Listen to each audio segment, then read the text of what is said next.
Decision Diaries. So welcome to Decision Diaries. Today on Decision Diaries, we're going to be talking about all the decisions when you have to look for a job. First, you decide you have to look for a job, or that decision is actually made for you, which has happened to me. And I have also decided to look for a job. So I've been on both sides of that. But today I have a special guest with me. I call her my friend from Boston, Wendy Murphy. Say hi. Hi, Lynn. Thanks for having me today. So one of the reasons, Wendy, I asked you to be on this podcast, this particular one with me, is because first of all, we worked together at a previous company, and then I made the decision to leave that company first. You made the decision to leave that company second.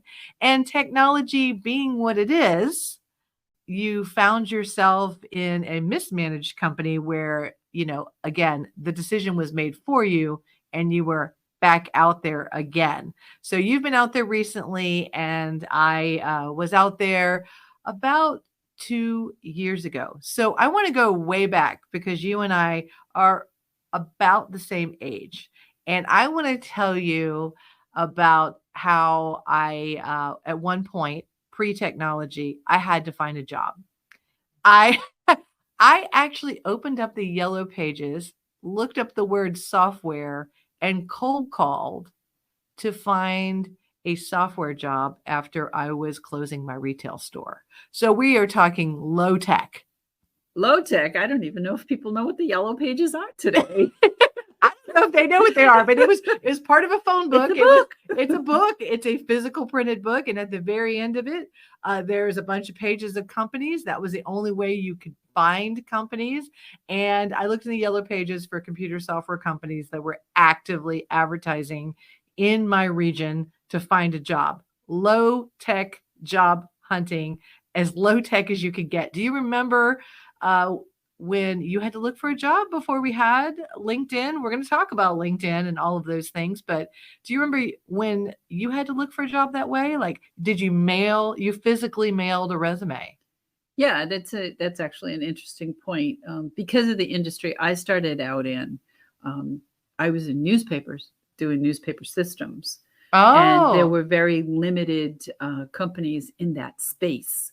So it was very proprietary at the time. And I did that for a very long part of my career. But there were only 2 or 3 companies that were in that space. So it was interesting. If you left one, then you went to the competitor. And I found myself, like you said, making the decision to walk away from that because it was a very heavy travel job at the time. And the way I actually ended up in another job was through a recruiter or a headhunter at that point. Oh, and you used a headhunter really early. Yeah. But they functioned very differently than they do today. Oh, that's interesting. So if I can segue on that for 1 second, basically I got a call from a headhunter, someone that I had known actually. We had more of a friendship, and she said, "Oh, this company has a job. Are you interested?" And I was, okay, I'll give them a try. Went in, did an interview, was there probably 2.5, 3 hours.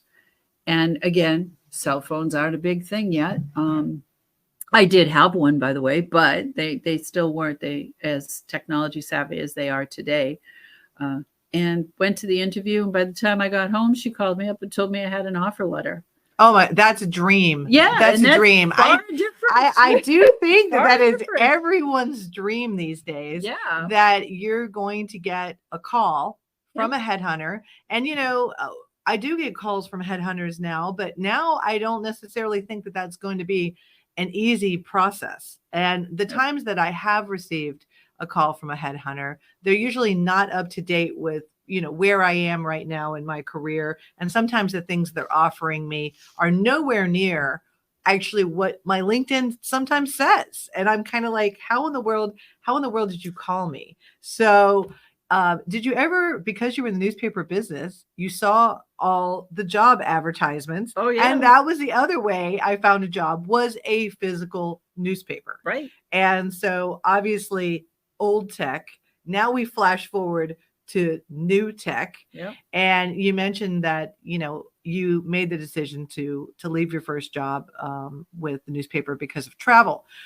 I have an interesting story about the last job I left. I made that decision at the dining room table when my family was talking about what they were going to give up for Lent. And I decided for Lent, I'm giving up my current job. And I started my job hunt and I gave myself 40 days, as is Lent, to find that other job. And if I didn't find that job within the 40 days of Lent, I was really going to take it as like a sign from God that maybe I was meant to suffer and stay and work it out and grow, or maybe, there were other plans for me, but I really did sort of take a religious approach to job hunting while still holding my job.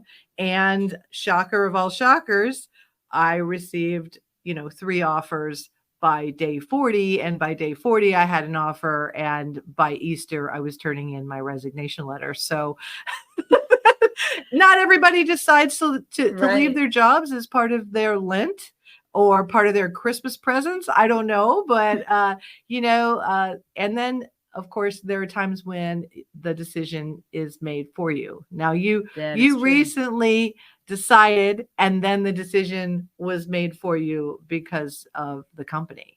Yeah. So, and that happens like in the third quarter, I feel. Yeah, it's interesting too, because I've watched this year since my position came to an end. A lot of people, especially in technology this year, haven't seen it coming, right? There's been huge layoffs from some of the a lot of the major industry players, right? And thousands of people are put out.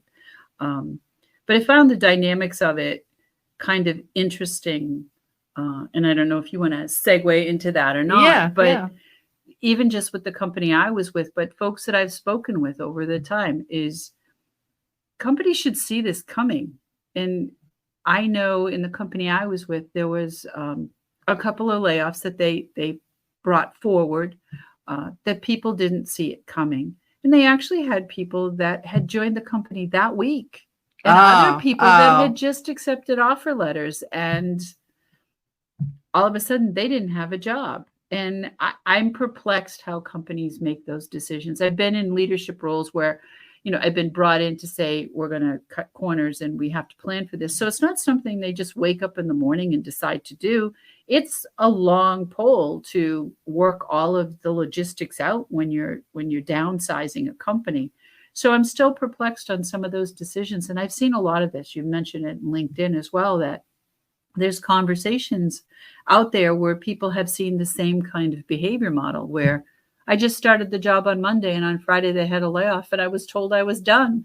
Yeah. And for how those, is that possible? Yeah. And for those people, that happens to, I will tell you, it's going to blow their mind away, right? Yeah. Because they probably declined an offer from somebody else, going to that company thinking that they're going to a stable company. And to those people, if you are out there and you are listening to this podcast, big hugs. Yeah, and I'm going to tell you right now what I told Wendy when she called me, because this happened to her, is I was like, you have 24 hours to hold your pity party. That's right. You have 24 hours to deal with the shock. I would almost say you go through all 5 stages of grief: the shock, the anger, the I just can't believe this. And those 24 hours, you might drink a little bit. Okay. You might sleep a little bit, whatever it is. You might eat a lot. You might eat a lot. Calories don't matter during this 24-hour period, but you have that 24 hours to go through those things. Give yourself a deadline. I say 24. Some people, if it's the weekend, take the whole weekend, take 48, right? But some timeline, and then you wake up and you put your pants on and you go, okay, it's time to get to work. And when I talk about get to work, I talk about you mentally prepare yourself that you are going into what I like to call, a statistics race. You've got to apply for X number of jobs. You've got to receive X number of no's before you get your yes. So you've got to start running the numbers. And so when you wake up that morning, you get yourself prepared to run those numbers. But here's the thing, and here's the key thing that I told Wendy. You only spend an hour doing it. You only spend an hour doing it because you will work again. Everyone listening to this, you will work again. If you are motivated to work and you are running the numbers, you will work again. So when you get on LinkedIn or you get on whichever platform you prefer and you start applying for those jobs and you have your little whiteboard, you have your notebook, and within an hour, you applied for 10 jobs. Nowadays, it's easy. You can apply for 30 jobs in an hour, then take the rest of the day off. Work on a project that you've been putting off because you were working this whole entire time. Go to the beach, work out, whatever it is, but you are not to spend the rest of the time going back to see if anybody's replied to those things, because that hasn't happened. That time has to go through, right? Those numbers have to go through. And then when you find yourself having those little what if worry thoughts in your head, just know you are going to work again. And that's why I have Wendy here, because Wendy is going to work again.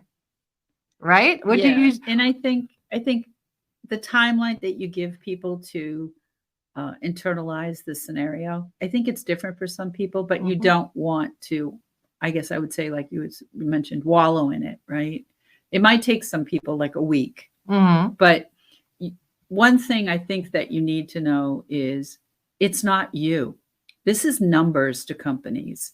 You can be the greatest top performer. They're just whacking numbers. I hate to say it, but it's not you and the skills that you have. So the first thing you have to do is remove any negativity, like put that company behind you. If you have to, I don't know, scream and yell in a room by yourself or I've got a couple of ideas, Wendy. Yeah, I got a couple of ideas. I'm very creative. I'm very creative. Smashing place that you can go and things like that. Yeah. But you've got to get yourself in a place that, first of all, it's not you, because that's not going to help you when you're looking for a job. No, it's not. But usually you have swag from your old company. Burn it.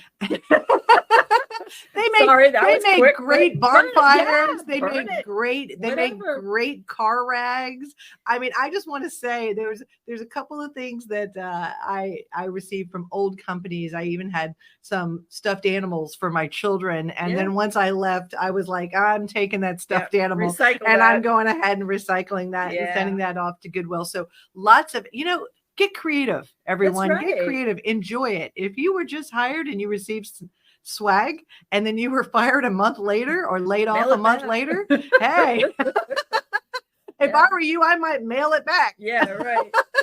I think too, though, that some of the things that you need to remember too, and I've seen this because of the journey of doing this, is it doesn't do you any good to kind of badmouth or have your pity potty and things like in LinkedIn and other social media accounts. Oh God. Oh, don't it's even. Just, yeah. It's not going to be, I think, productive for you, especially if you've got recruiters and other companies that the significant jobs I found and a lot of efforts in coming up with my strategy on how I infiltrated, as I would put it, all of these companies that have hundreds and hundreds of people applying.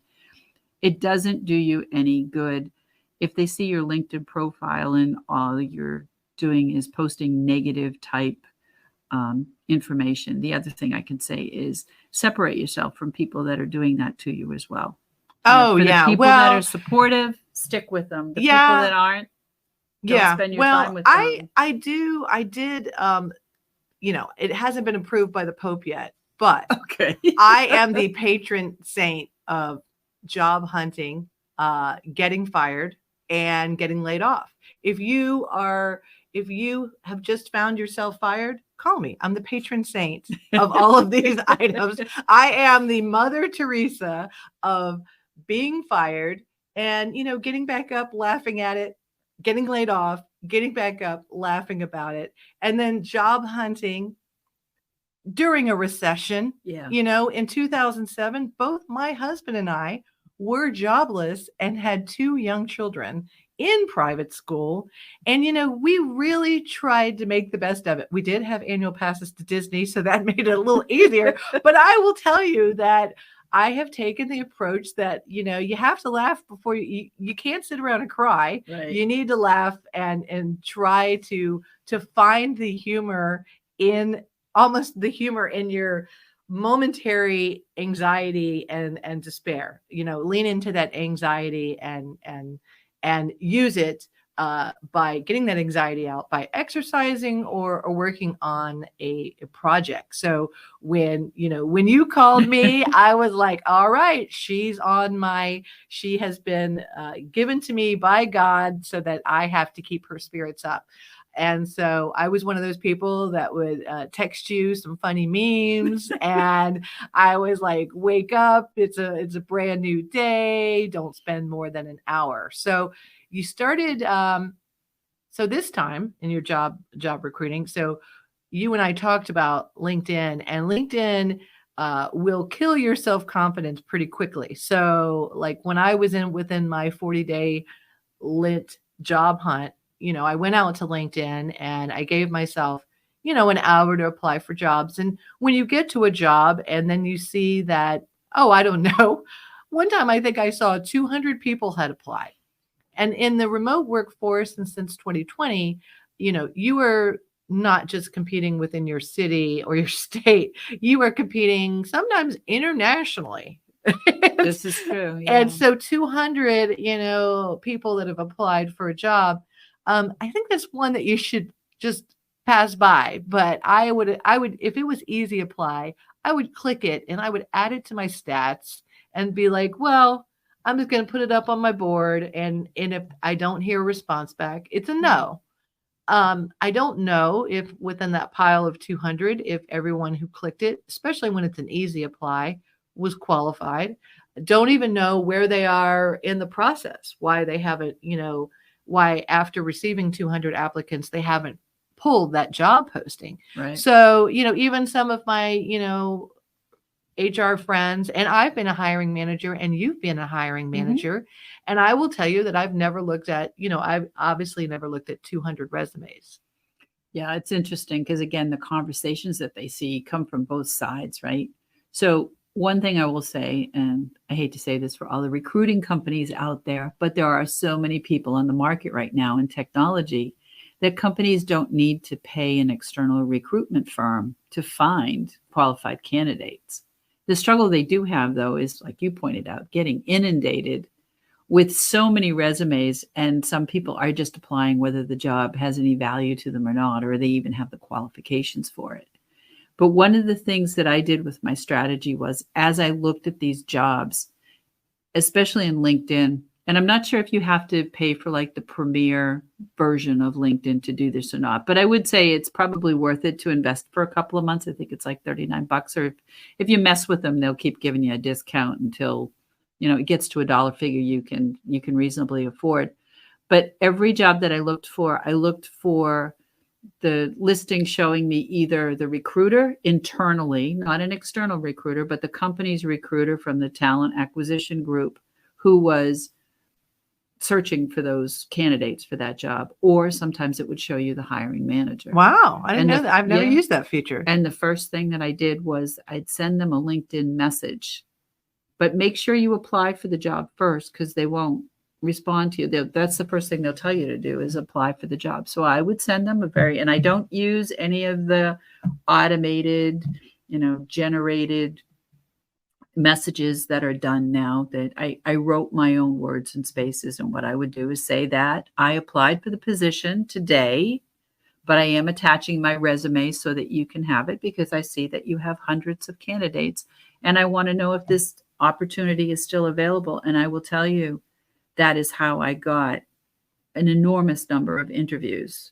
Oh, really? Yes. That's interesting. That's how I have landed. Never done the job that I have now is how I got the job. Wow. Okay. I didn't know that. Well, I will tell you that, going back to old tech, what the other thing besides using the yellow pages or walking into the company and walking into the company receptionist, right? Or picking up a physical telephone and trying to call the hiring manager. But sometimes I, on a whim, would pick a target company that I just felt like for some reason it was calling me, right? And back then it was usually, a local company. Like if I wanted to stay in Florida, or I wanted to stay in my town that I live in now, Jacksonville, I literally would, to put my mind in sort of the mode of, oh no, they're going to want me. I don't know. I would physically circle the building. Like I visualized my car pulling into the parking lot and going into work at that place, and just kind of like vision board it. It was so weird. I would vision board it, and people would be like, "You're going to go work at the University of North Florida?" I was like, "Yeah, I've been circling them. I've been circling them." My husband told me, as I entered back in the workforce after our children were a little bit older in elementary school, he told me, "I don't want you turning into Mrs. Technology Workaholic. So I am going to limit you to a nonprofit, government, or like education, so that the school schedule sort of corresponds and aligns, and we didn't need a lot of childcare." So I was limited with those constraints and parameters. Plus, we didn't want to move or take the kids out of school. And back then, if you wanted a job in another city, you had to move. And so, and you paid your own way. Yeah. So I mean, I don't want to call it stalking, but you were. It kind of was. It was kind of like, okay, something is going to open up if I apply at the right time, or I figure out who do I know that happens to work there. Yeah. A lot of it is who you know. And really, really funny story. First job out of college. So we have to talk about, applying for that first job out of college. I thought I did everything in college, that when I graduated, there would be some sort of like football lineup with offers. Okay. And I would found that reality. Right. And I would just run through them and slap their hands like, maybe I'll pick you, and maybe I'll pick you. But I like you better. Yeah. Like it was a football draft. Like, oh, the first offer goes to Lynn. Crickets. Girolamo. No. Instead it was, here's your diploma. Good luck. Good luck. I was lucky not to have student loans. So I returned back home, moved in with my parents, which was horrible. They were sweet, but they kept asking me when I was going to get a job. And I ended up finding a job through a friend who actually wanted to date the guy I was dating. And so for some reason, I think she reconciled. She wasn't going to date him. So we just ended up hanging out. I think she ended up dating one of his friends, and she was working at this company. And so she told me about a job opening at that company. And so I interviewed with that company. I'll put it out there right now. I don't advise this for everyone. I did lie about my experience. Yeah, that's not going to win you a job. No, background. Okay, well, this is non-tech. Not a good idea. Non-tech years, and I'm just letting you know this was a desperate living with her parents scenario. Still not a good example for now. At 23 years old. Everybody knows how I roll. I made some decisions at 23. So what I lied about was that I had written a software manual before. And I really didn't lie about it. Really, when you think about it, Wendy, I didn't lie about it, because I lied about my resume. I got the interview, and then I ended up writing a software manual 24 hours before my interview because they wanted to see a sample. And that is why you don't lie, because they're going to ask you to verify. I knew that I could do it. There you go. I knew that I could do it. And then I ended up doing it within 24 hours, and I brought it in. But the funny part of the story that I'm getting to eventually, squirrel, is that I go to my parents' friend's house for, their annual Memorial Day party. And of course, all the adults are asking me, oh, you graduated from college. You have a job. You got a job. And my parents are like hiding behind a tree. Like, don't ask Lynn if she's got a job. She's going to start bawling at the party. She's going to start freaking out. And so I was asked by this one person, Lynn, do you have a job? And I said, oh, I had a job interview last week with this company called Computer Power. Are you aware of it? Yeah, I'm one of the founders.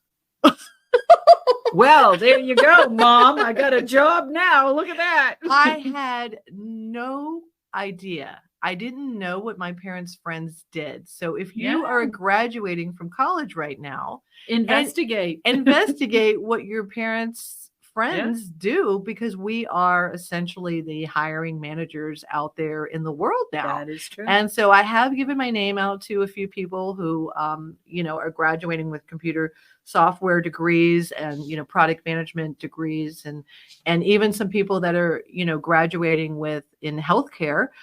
Believe it or not, if you graduate in healthcare and you have no technology background, because you have healthcare background, you can work at a healthcare technology company. Yeah. And so I put my name out there a lot, but I'm always amazed that college graduates don't ask me what I do, or, when they're at a party of their parents' friends and they've just graduated and we're asking them about jobs, really don't be ashamed to ask them, because what ended up happening was, at that point, I was already so far along in the job process that I told him I really just didn't want him to go down to HR and say anything. I really wanted, to go into this company kind of like on my own merits. I didn't want anybody to think, he made some special phone calls for me. But if you didn't get it, right, make that call. He could not resist, because he had known me since I was in 4th grade. My first day of work, he comes down to the basement, and literally, Wendy, it was the basement. I can still show you the building where I was in the basement. Like, we got like exhaust fumes from like the basement. That's always fun, right? And he comes down to the basement, which is where the technical writing department was at the time, and asked me out to lunch. And my boss and everybody's jaws just dropped, and they were like, "How do you know this guy? And you didn't put that on your resume." All the time. It's like, I never asked him what he did for a living. I had no idea.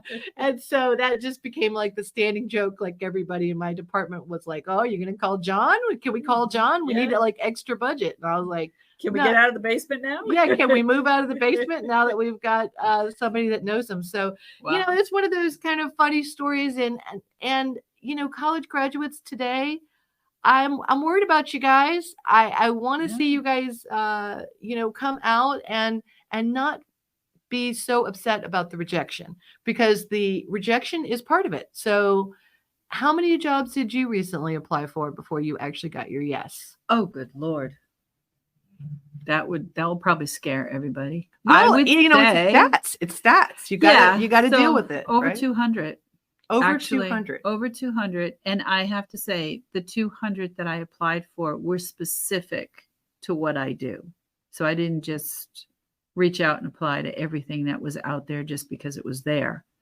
But I did make some decisions about going into different industries, because I've been in fintech and healthcare and government all my career as far as the software goes. And most recently it's been healthcare. But I've swiveled out of that.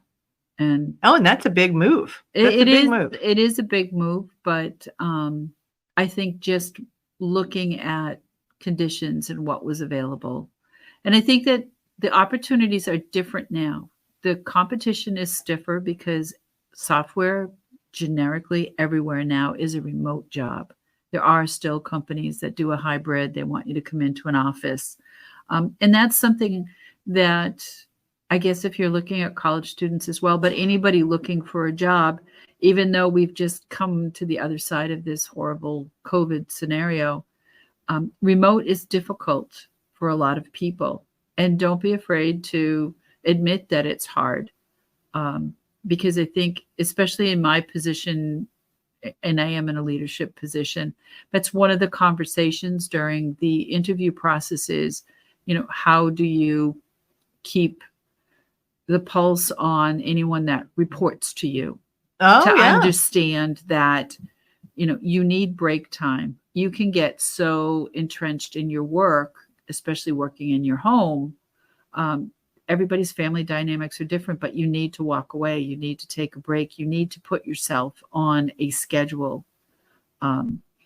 And if it's a type of company that expects you to be dedicated 7/24, I don't want to dismiss those companies, but think about how that impacts your life. Yeah. Yeah. Because well, they won't always come out and say that, and right? they won't. They won't. I guess that's the other side of interviewing too. Remember, you're interviewing the company, and that's one thing that I learned. It's like dating. Yeah, I walked away from a number of scenarios only because I got that feeling, as one of my friends says, the spidey sense of, yeah, this is going to just be another workhorse type of company where they're just going to churn through people. You know, a lot of turnover, a lot of stress, a lot of long hours. They're really not invested in the people. And remember, as an individual contributor, you are what makes the company. It's not, don't forget that. I'm sorry to say, it's not the C-suite. I mean, they're relying on the workforce to bring to fruition whatever it is that they're trying to create or sell or support. But that interview process is a two-way street. So make sure you come with questions that are important to you about the job. What is the working environment? What are those scenarios? And just examples, like you mentioned, you have kids, right? A lot of people have children at different age groups. You want to feel comfortable that if they get out of school at 2:00 in the afternoon, that you can walk away from your desk, or you block from 2 to 3, that you take no meetings. Right. And that is your time that when your children come home, you greet them, have a snack with them, ask them how their day was, whatever it is that you need to do to make sure that they know that you're paying attention to them. Not that they come home and they got to be quiet and, mom or dad are on another call somewhere, or they can't run in and show you your project or something. You have to set that balance. Yeah. And you have to absolutely. explain that to the company that you're working with too, because a job provides you with your living conditions, but it's not your family. And you'll miss some really important things with your children or just in your life in general if all you do is work 7/24. And that is something that I've had to work on because I tend to be a workaholic. I think you do too. And sometimes I'm like, well, if there is a emergency at work, I want them to know that, I'm dedicated and I'm the person they can call in an emergency. And obviously during COVID, being in the healthcare space, that emergency became too frequent.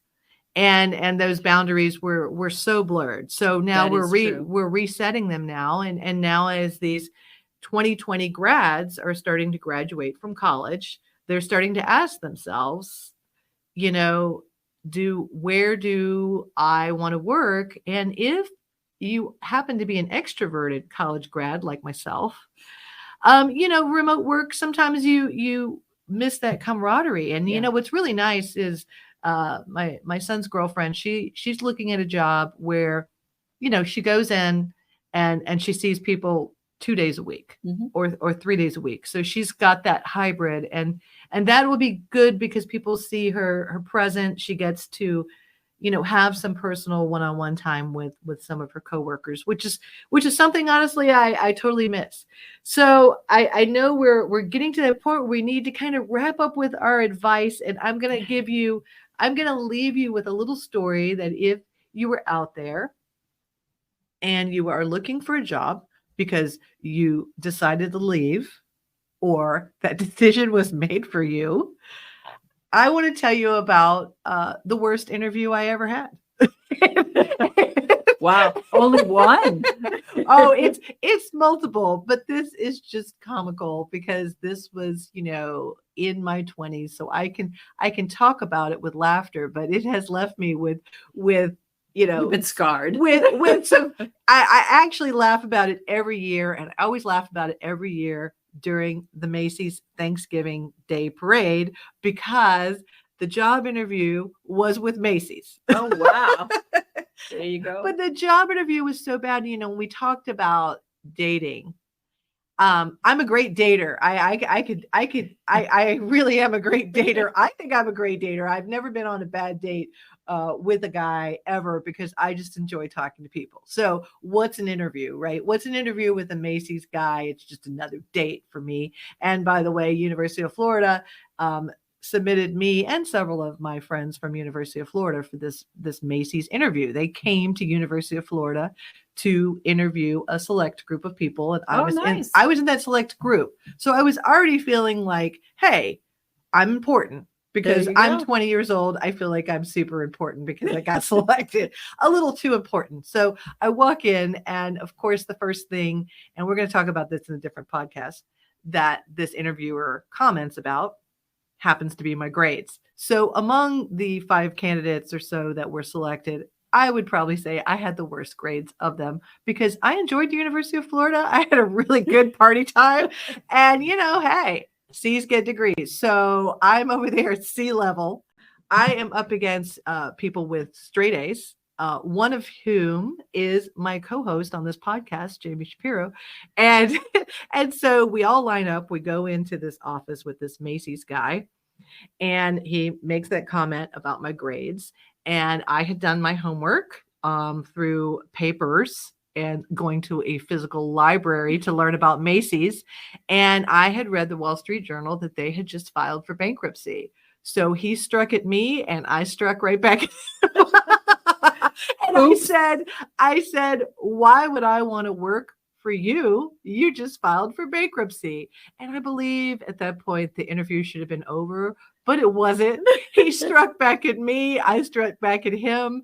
It was just the worst possible interview. And gosh. I'm sure he wrote on my little form, this is the worst college student I have ever come across in the history of. But you did your research. And then when I walked out, who do I see who's up next? But my friend Jamie. Good luck. And Jamie looks at me and she goes, oh my God, I'm right after you. Oh no. Because she knows I'm a talker. And I was like, no, I got him primed and ready for you. Like all you have to do is tell them you have straight A's and you don't know anything about their bankruptcy and you're in.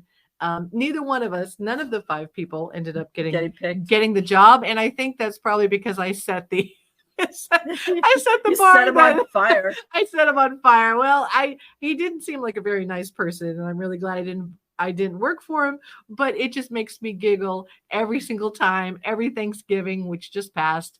I watched the Macy's Day Parade, and I laugh because I was an idiot. I was really dumb.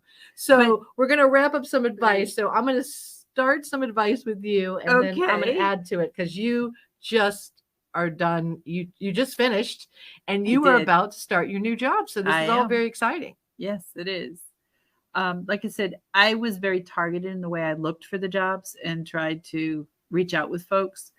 But I also paid attention to, I know you said stats.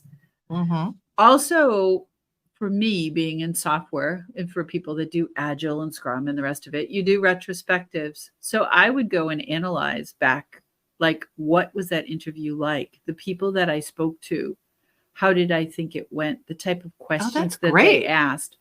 And there's pros and cons to this, but some of the things that I paid attention to was they ask you your availability and then they schedule it based on when they're available.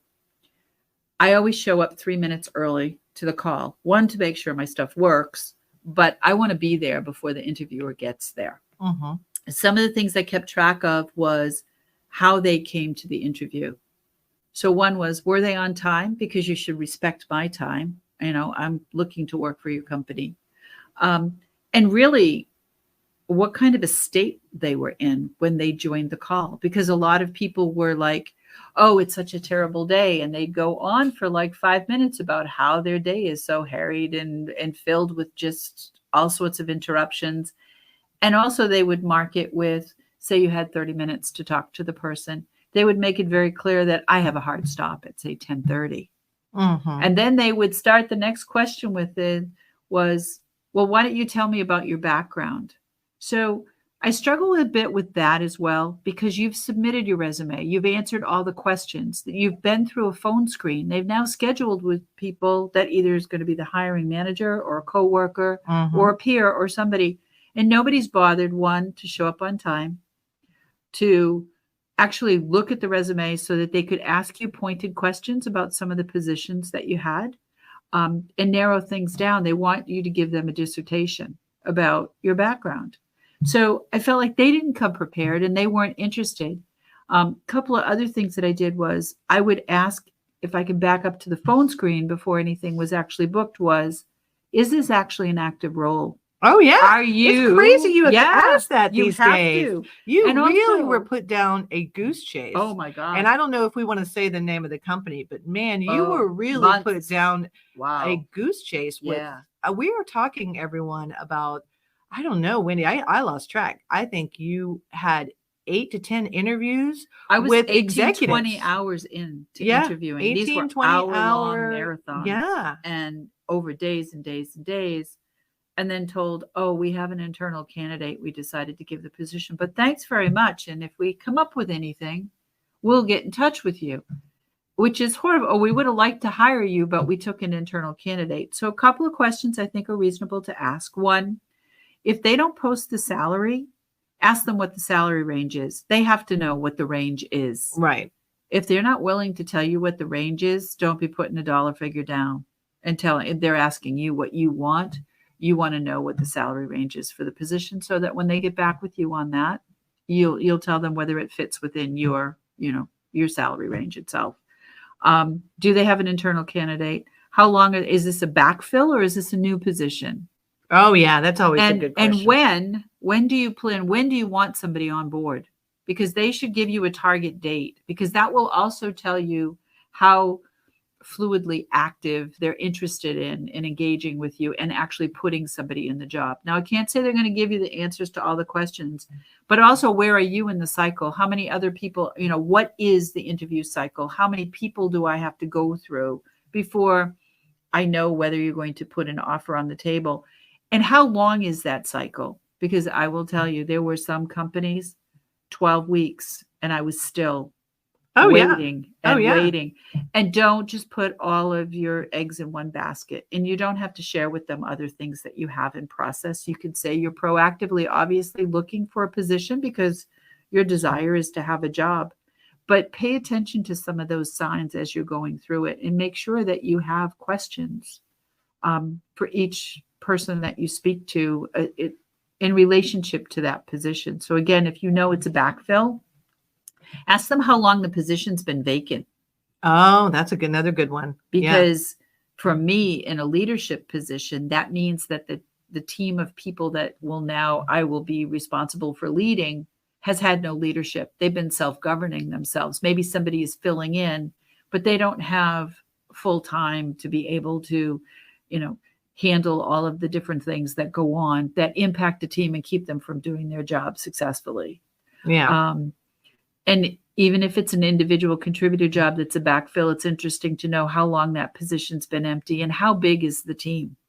Yeah. That type of thing. Also ask them what their core business hours are, because even though it's remote based on time zones, sometimes it's based on the corporate office. So they'll tell you something like, I'll say you're in the East Coast. They'll tell you your core business hours, not your whole workday, but your core business hours are, say, from 10 to 2. Because that's when most of the people get on. That's when most of your meetings will happen. So between 10 and 2, they expect you to be accessible to work. Mm-hmm. If you're doing software, again, depending upon where you are, is there on-call responsibilities, and what does that look like? And do you get compensated for on-call? Yeah. Oh, that's interesting. There's a number of things that, occur in those spaces. And really, if you get some of those answers, you'll get some sense of where they are going with the job. And you have to advocate for yourself. So expect, follow up, always send a thank you email, even if it's the internal recruiter.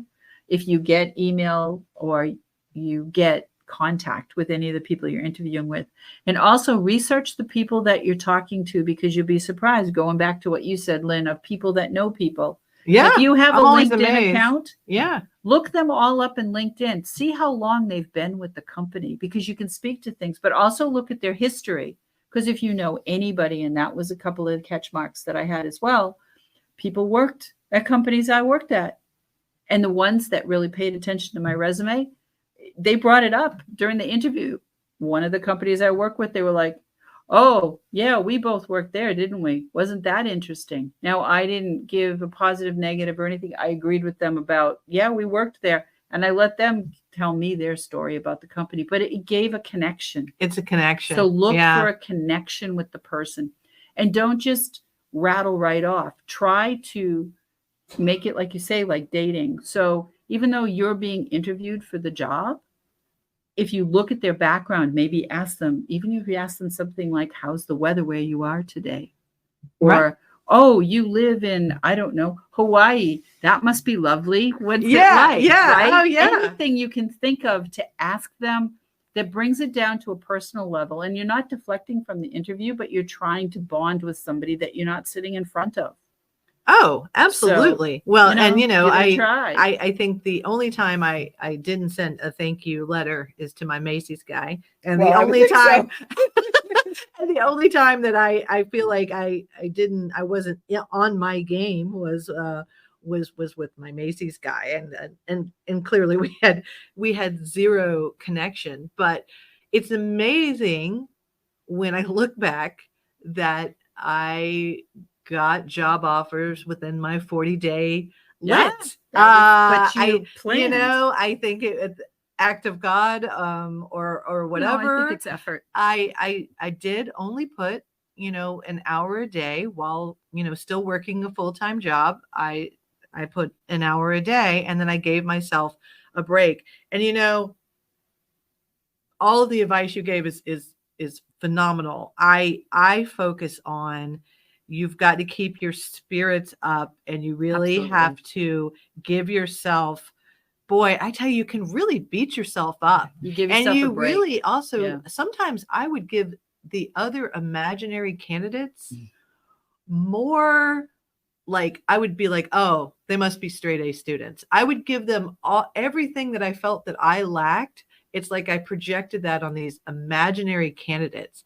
And I'm here to tell you, as a hiring manager, I have seen some horrible resumes. Oh, yeah. So if you are out there and you even have just, maybe you're out of college and you don't have a lot of experience, just know that there are people that are worse, for sure, that have misspellings on their resume. You don't want to do anything like that. Those are just like some lazy things that I've actually seen still come across in this day of spell check and everything else. Crazy. It's crazy. And there are some people that get super nervous when they interview.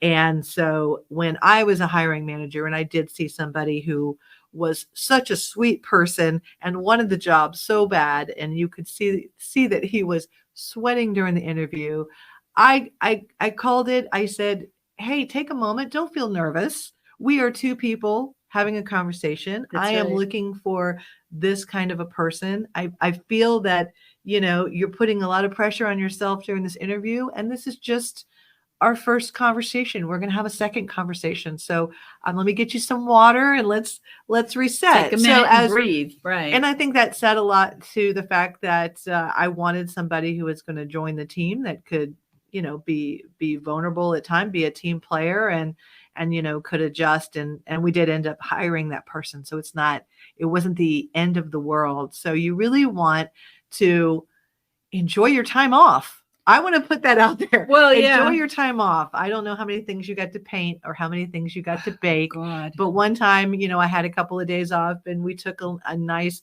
walk on the beach. It was actually nice having an unemployed friend, because I get these random PTO days that none of my friends get off. Right. And I was able to call my unemployed friend and go out. So, hey, all of you unemployed people, make a meetup. Go down, take a walk on the beach, go create a little group, and put that support system all around you. So we are really running into time, but we covered so many decisions, and I feel like I'm going to put it out there in the universe. I told Wendy that we have this thing called, my friend Amy and I came up with it, the job dolphins. And anytime that we would see a dolphin in the St. Johns River, we knew one of us were going to get a job. And so I'm going to leave this with, I wish everyone out there who's looking for a job sees their job dolphins if they happen to be somewhere near water, or they see their job bird or whatever it is.